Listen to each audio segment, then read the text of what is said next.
This is Phil Fish. This is Phil Fish. Phil is, or was, a game designer. He worked at Ubisoft, entered the indie scene through TigSource, founded Kokoromi, co-starred in the documentary Indie Game the Movie, and released a game called Fez. Maybe you heard of it. And everybody hates him. That's an exaggeration. If you don't hate Phil Fish, you probably either know somebody who does, or you have never heard of him. He's been called a racist, a liar, arrogant, overrated, and generally, quote, an asshole. End quote. This video is not about defending Phil Fish, or about setting him on fire. This video isn't even about Phil Fish. Not really. This video is about everyone in the world who isn't Phil Fish.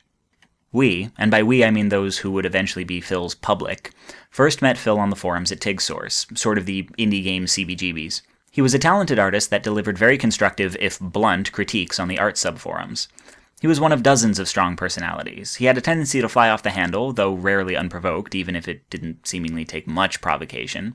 You could most easily set him off by talking about who was and wasn't really indie. The point being, he wasn't a shit-talker. He was a guy who called out shit-talkers, though where you place that dividing line likely depends on your opinion of Phil Fish. Early in development, he started a devlog for Fez that quickly became the most popular devlog in TigSource history. The game around that time blew the fuck up on Twitter, and an early demo won an Excellence in Visual Art Award at the Independent Games Festival. Phil was becoming, quite rapidly, a big deal. He was the subject of dozens of articles and interviews, and quickly received funding from the Canadian government, based solely on his first commercial release, which was, at that time, little more than a prototype. This rankled many developers who had been releasing finished products for years in total obscurity. It is worth noting that Fez's popularity didn't really mean people thought it was better than other games in development. Fez's selling points were Phil's art, guided by his incredibly demanding standards, and its 2D 3D mechanic, which was near impossible to describe but could be instantly understood in motion. The game blew up on Twitter because it was perfectly suited to Twitter. Everything you needed to know about it could be understood in 4 seconds of video or even an animated GIF. It was a game that compressed well, and the more compressed information is, the further it can travel on the web. This took no particular genius on Phil's part. He simply lucked into an idea that elegantly fit the mold of how games became popular in 2008, and used that system superlatively. Other developers' games could be better, deeper, more cerebral, but not half as mimetic. But the way Phil acted in the face of this popularity seemed smug and self-satisfied, as if Phil felt it were owed to him. His acceptance speech for the art award at the IGF had no trace of humility or even surprise. In interviews, he often ranted about what was wrong with other games, much as he had on TigSource, with the tacit implication that Fez would be superior. And when folks shared their unvarnished, profanity-laden opinions with him on the internet, he responded right back in kind, as he had ever done. But before, if a complete stranger randomly told him to go fuck himself, no one cried foul if he told them to go fuck themselves right back. This was just two strangers flaming each other on the internet, and if anyone was in the wrong, it was the one who started it. But now Phil wasn't insulting a stranger, he was insulting the audience. This was interfacing with the public. The dynamic between these two people is viewed completely differently as soon as one of them becomes famous. To talk about Phil Fish is to talk about fame. More and more people began to speak toxically about Phil, and to Phil. Resentment began with developers, but soon expanded either by spreading out from TigSource or because Phil was just good at making enemies. The complaint that Phil had never released a game, lobbed at him most every time his name was mentioned on the internet, masked a deeper complaint. Hundreds of developers on TigSource had never finished a game, and no one complained about that. But none of them were famous. The deeper complaint wasn't that Phil was more famous than them, but that he was more famous than he deserved. At this point, Phil was basically Nickelback. Now, people don't hate Nickelback because they think the music is bad. People think loads of music is bad and don't give it any further thought. People hate Nickelback because the music is bad and popular. But it's more complicated than that. It's because someone at a studio heard Nickelback and thought, I can sell that. It's because the music was so aggressively overplayed on the radio and aggressively advertised as if a PR department were trying to sculpt a mediocre band into a sensation, regardless of worthiness. It's because, despite all the hate, Nickelback's fame proved that this was actually working, that millions were buying into it. It's because Nickelback represented the apotheosis of an existing trend of shallow, whiny hard rock, which they made even more popular and spawned legions of shallow, whiny imitators to continue the trend. It's because every step of this process seemed to have been taken solely for the benefit of the people getting rich off the record sales. I hate Nickelback, as a sentence, voices a complex opinion on cultural trends in popular music and aligns the speaker with those who hate not just Nickelback, but all that Nickelback represents. They resent Nickelback the concept. Nickelback the actual band is of secondary importance. The band's crime, other than the writing of the actual songs, is their complicity in this system. They signed the record deal. They deemed themselves worthy and deserving of this studio-constructed fame. In a phrase, they bought into it. The ire felt for Nickelback the band is only somewhat harsher than the ire felt for the fans that buy the records. They are just the first and last links in a chain of politics, studio politics, radio politics, and record politics that are seemingly ruining music. This entire chain comprises Nickelback the concept. And when people say, "I hate Nickelback," this is the Nickelback they're referring to. And when someone tweets, "I hate Nickelback" at Nickelback, they aren't really talking to the band. They're talking publicly to culture about what Nickelback represents. The actual tweet to the actual band is just a shorthand. Saying "I hate Phil Fish" became the same sort of shorthand. Phil was friends with a few dozen other indie famous developers, so he came to represent circle jerking, the idea that you got indie famous by being friends with the indie famous. Phil had government funding and impressive pixel art skills, so he came to represent the idea that money or polish or retro aesthetics, rather than gameplay, were what guaranteed press attention. So much of the conversation was about Phil, not just about Fez, that he came to represent shameless self-promotion, egomania, fame breeding fame, overemphasis on personality over product, or whatever else. Phil was not just getting undeserved attention, he was the embodiment of undeserved attention. It's worth noting that these popular beliefs about indie politics are not necessarily any of them true, but they are firmly believed. Phil Fish the concept and Phil Fish the human being orbited around each other for the 4+ years of Fez's development, and a small cottage industry grew up among reporters and bloggers of announcing whenever the two were in alignment. Indie Game the Movie was filmed while Phil was legally divorcing his business partner, whom the film anonymized, and the end credits said he'd asked not to appear in the film. Shortly after release, Phil's business partner said he didn't ask not to be in the film, he was not asked to be in the film, and that he'd actually been given no opportunity to rebut Phil's account of events with his own account. This quickly became subject or citation of several articles and quickly flourished as a topic on blogs, forums, and social media. At an Indie Game the Movie panel at GDC 2012, when a Japanese man in the audience asked developers what they think of current Japanese games, Phil took the mic and said, bluntly, "They suck."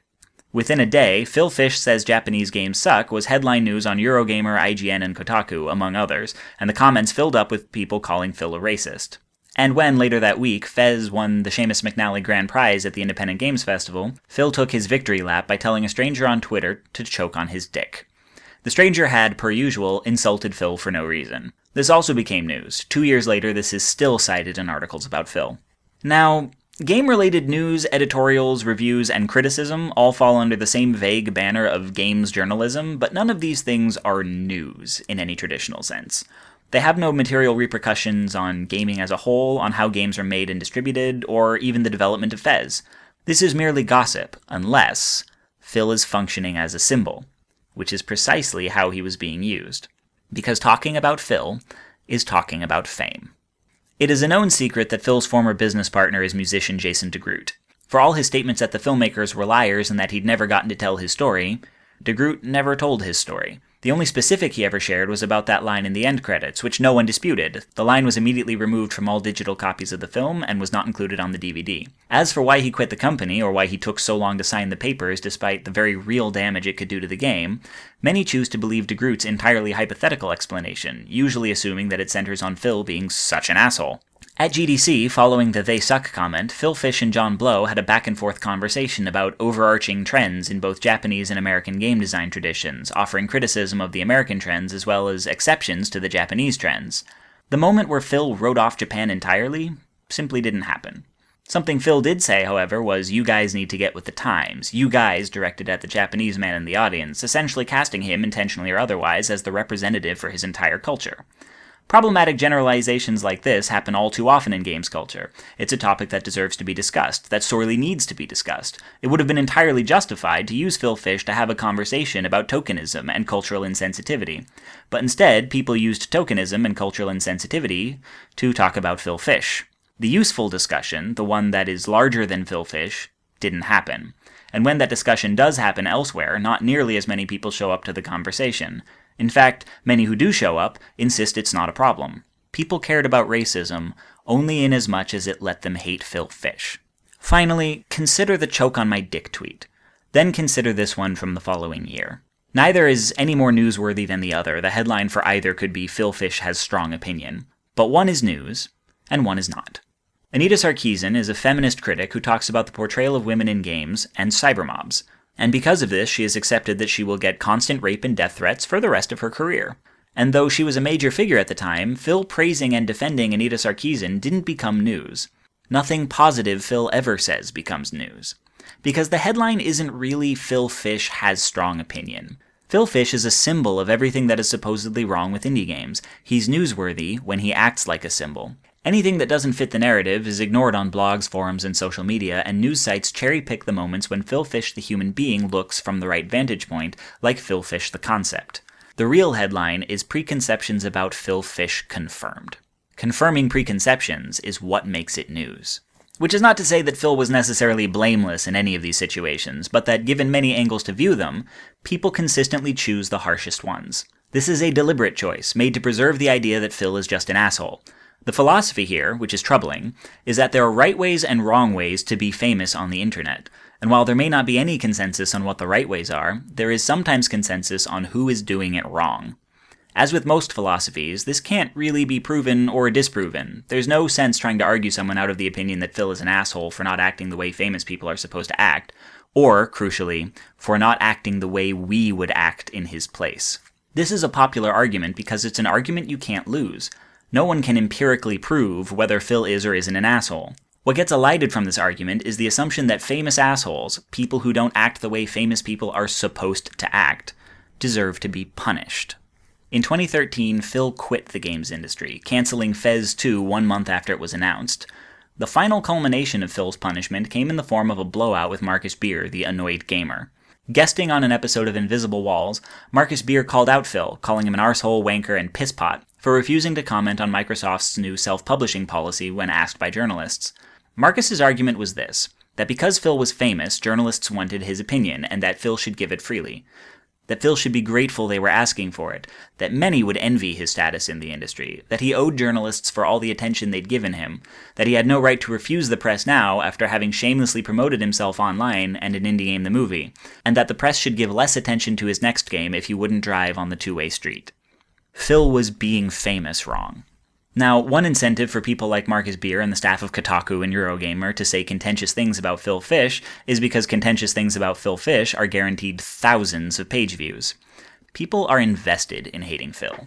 The announcement of Fez 2's cancellation on his company website presently has almost 2,000 comments, most of them insults, long consecutive unbroken strings of insults, people saying good riddance, suggesting he fuck off, kill himself, or, of course, choke on their dicks. At this point, Phil is practically as famous for being hated as he is for making Fez. The hatred of Phil leaves no room for reconsideration. People have to commit to it. You can't publicly, repeatedly encourage someone to commit suicide and later reevaluate, think maybe he's not an asshole, without then thinking, well, if he's not, I certainly have been. It becomes psychologically necessary to hate Phil, and permanently. Here, finally, is my point. Let's do a thought experiment. Imagine you're at some Manhattan cocktail party, and in conversation with a stranger you've only just met, you say, "Can you believe this bullshit Phil Fish said on Twitter?" Do you think the more plausible response is A, "God, I know, what an asshole," or B, "I don't really care"? The correct answer is C. Who the hell is Phil Fish? Phil is not famous the way we are used to thinking about celebrities. Despite being in a movie, a documentary about video games, the average random passerby has no idea who he is. Nor do they know John Blow, and while they've probably heard of Minecraft, they probably don't know who Notch is. Same for Cliff Bleszinski, same for Ken Levine. The world at large does not know or care who makes video games. Fez has shipped 1 million units, so in a random sampling of 7,000 strangers, it would have been played by one of them. Phil is subculturally important, not culturally important. He's only famous to us.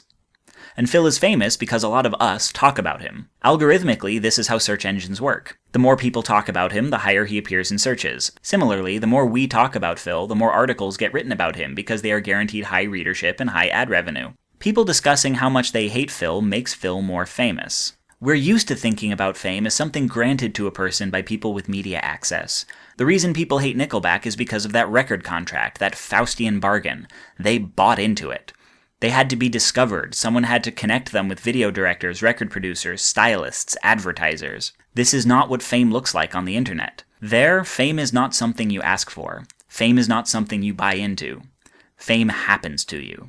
Phil doesn't have an agent, he doesn't have ad executives, he doesn't tour the country on press junkets, and he doesn't have a PR department. Obviously.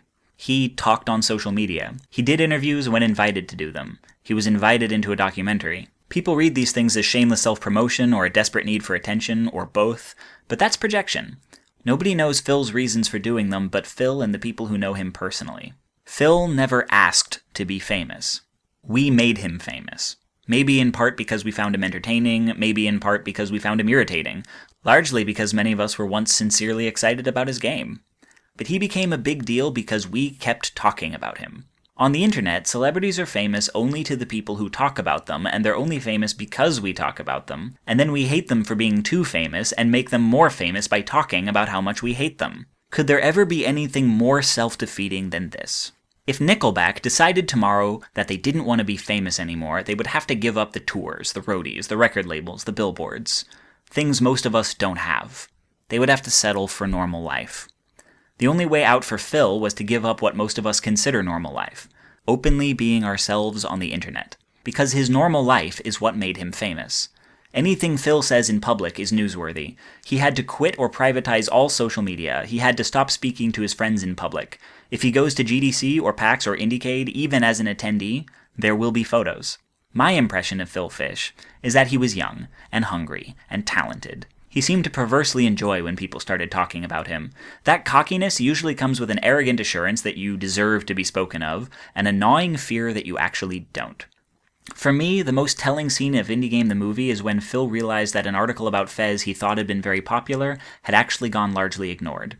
And, looking destroyed, he asked, "Why do I care so much?" I read him as a guy who took a weird joy in fucking with people's expectations of him, but knew that he actually cared what people thought of him, cared about being accepted, and also wondered if that wasn't very bad for him. What is this impression of Phil worth? Nothing. Everything I know about Phil comes indirectly from the internet. I have access to the same set of information as everyone else, and we all draw wildly different conclusions. We project different things on Phil, which says more about us than it does about him. I will not say that Phil isn't an asshole. I will only say that none of us know him. And why this matters to you is because if you're watching this, you are on the internet. On the internet, there is no hard line between those who do and don't have access to the media, because the internet is media access. There is a wide, fuzzy gradient between the famous and the unfamous. The person whose cat video has 2,000 views is slightly more famous than the person whose video has 15. People can be WordPress famous, Tumblr famous, Facebook famous. People can dedicate 20 years to their career and suddenly get very famous very fast in their 40s thanks to the internet. Or they can find themselves famous without trying to be. You may wake up and find something you tweeted last night has 45,000 retweets, and you will find yourself suddenly held to different standards. You won't necessarily know why this thing was the thing that made you a big deal. You won't necessarily know how long you'll be a big deal. But suddenly the people who follow you aren't just people anymore. They're an audience. And they want you to be something, and they don't necessarily agree on what that something is. How would you want them to judge you? 2 final points about Phil Fish. 1. Phil is an exception. He is white, male, middle class, and presumed to be both straight and cisgender. If you lack one or more of these traits, expect this kind of backlash sooner. For people who are any kind of social minority, they can expect Phil Fish levels of hatred, or worse, for any perceived offense. Sometimes the perceived offense is having any opinion at all. 2. Prior to the release of Fez, Phil released Glee and Super Hypercube through Kokoromi. Fez was his 3rd indie game.